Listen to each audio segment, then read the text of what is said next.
Assalamualaikum warahmatullahi wabarakatuh. Alhamdulillahirabbil alamin. Wassalatu wassalamu ala asyrafil mursalin Sayyidina Muhammadinil amin wa ala alihi wa ashabihi ajma'in. Para pemirsa yang dirahmati Allah, para perindu surga Allah Subhanahu wa taala. Nafsul lawwamah. Pembahasan kita pada video sebelumnya. Tapi kita ingin bahwa kita tidak hanya berhenti pada level nafsul lawwamah. Kita ingin sampai ke puncak kebaikan. Kita ingin mendapatkan prestasi tertinggi di hadapan Allah. Maka penting kita untuk terus berusaha mendapatkan level nafsun mutmainnah. Nafsun mutmainnah ini adalah kondisi jiwa dan keimanan para nabi dan para kekasih Allah yang mereka selalu bisa istiqomah di dalam kebaikan, selalu istiqomah dalam menjalankan perintah syariat serta meninggalkan segala macam hal yang tercela menurut syariat. Oleh karena itu, untuk kita bisa sampai pada level ini perlu mujahadah. Kalau para nabi tentu mereka sudah Allah jaga, semua nabi maksum, bahkan imannya setiap hari bertambah dan bertambah.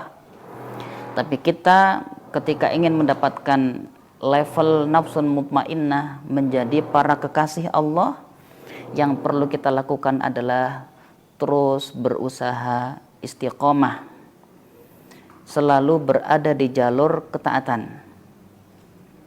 Ketika misalnya tiba-tiba jatuh ke dalam dosa, kita tidak berlama-lama menikmati dosa dan segera bangkit kembali, mendekat kepada Allah, memperbaiki apa yang kemarin sudah kita lukai. Kita tingkatkan lagi keimanannya, kita perbanyak lagi amal solehnya. Inilah yang akan mengantarkan kita kepada level nafsun mutmainnah. Orang yang ketika nanti saat menjelang ajal tiba, Allah hibur dengan kedatangan malaikat rahmat. Ya ayyatuhan nafsul mutmainnah, irji'i ila rabbiki radiyatan mardiyah, fadkhuli fi ibadi wadkhuli jannati. Wahai jiwa yang tenang, pulanglah engkau kepada Tuhanmu dengan kondisi engkau ridho dan engkau pun diridhoi. Radiyatan mardiyah. Kemudian fadkhuli fi ibadi. Ada sebuah janji bahwa masuklah engkau nanti ke dalam hamba-hambaku yang soleh. Ketika di akhirat bertemu dengan hamba yang soleh, itu artinya adalah keberuntungan. Wadkhuli jannati, ada kabar gembira berikutnya, silahkan masuklah engkau ke dalam surgaku. Maka ini perlu sekali lagi mujahadah, doa yang serius agar kita bisa mendapatkan level nafsun mutmainnah. Salah satu caranya agar kita bisa naik level menjadi nafsun mutmainnah adalah selalu tingkatkan iman kita kepada Allah, iman kita kepada hal-hal yang tidak bisa kita lihat, kita dengar hari ini, tapi ada info yang mutawatir, yang qat'iyyu tsubut, misalnya tentang hari akhirat, tentang surga, tentang neraka, itu harus terpatri dengan begitu kokoh dalam jiwa kita. Jangan ada keraguan sedikit pun bahwa nanti ada namanya alam barzakh. Di situ ada nikmat dan juga ada fitnah. Ada yaumul ba'ats, semua manusia dibangkitkan. Ada yaumul hasyr, yaumul mahsyar, semua manusia dikumpulkan. Ada hisab, ada mizan, ada surga, ada neraka. Ini semua harus kita yakini sepenuhnya tanpa ada keraguan-raguan sedikit pun di dalam diri kita. Itu syarat pertama.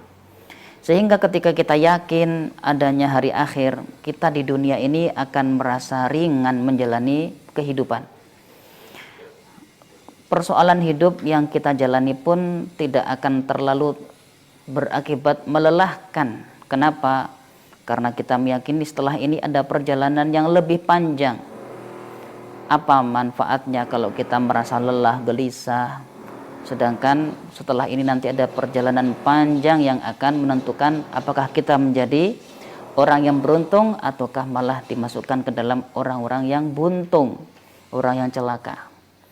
Orang yang memiliki nafsun mutmainnah juga selalu berhusnudzon kepada Allah, bahwa keputusan Allah itu keputusan yang terbaik buat dirinya, sehingga dia selalu merasa ridho dan berprasangka baik.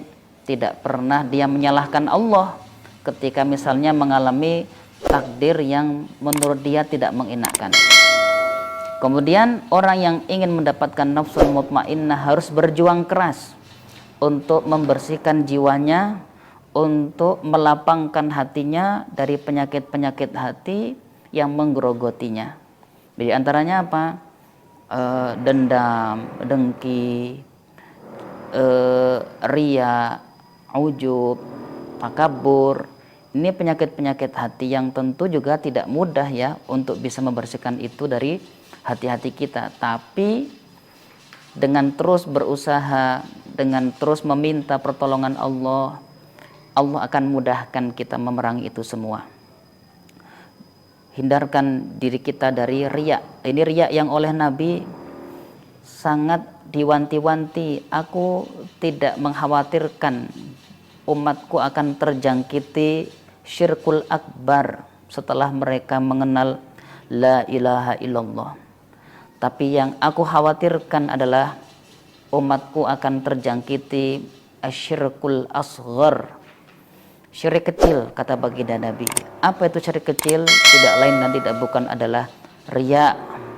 Apalagi pada kondisi zaman seperti sekarang yang media sosial begitu sangat menjanjikan kepada kita semuanya, menjanjikan popularitas, menjanjikan material dan keuntungan finansial, sehingga kadang-kadang amal yang seharusnya itu merupakan rahasia kita dengan Allah malah dikonsumsi menjadi konsumsi umum, hanya mengejar like, view, dan subscribe.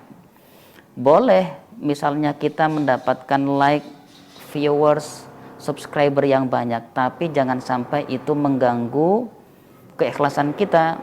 Boleh kita menjadi terkenal, tapi jadikan keterkenalan kita ini untuk mengenalkan Allah kepada manusia, sehingga apa, kita akan terus mendapatkan kebaikan karena amal yang dilihat dan ditiru atau diikuti oleh orang lain.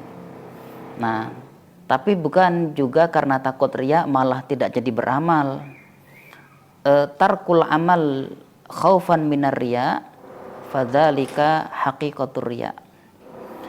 Meninggalkan amal karena takut nanti dia jatuh ke dalam riya, justru itulah sejatinya riya yang sebenarnya. Karena apa? Karena riya itu kan sifat dari amal. Ketika seseorang tidak jadi beramal, maka bagaimana akan disifati amalnya dengan ikhlas ataupun riya?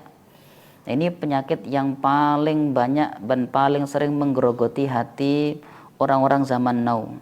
Maka kalau ingin mendapatkan nafsun mutmainnah, jaga betul amal-amal kita, apalagi ibadah kita, jangan sampai ternodai oleh riya yang akan menghancurkan segala amal.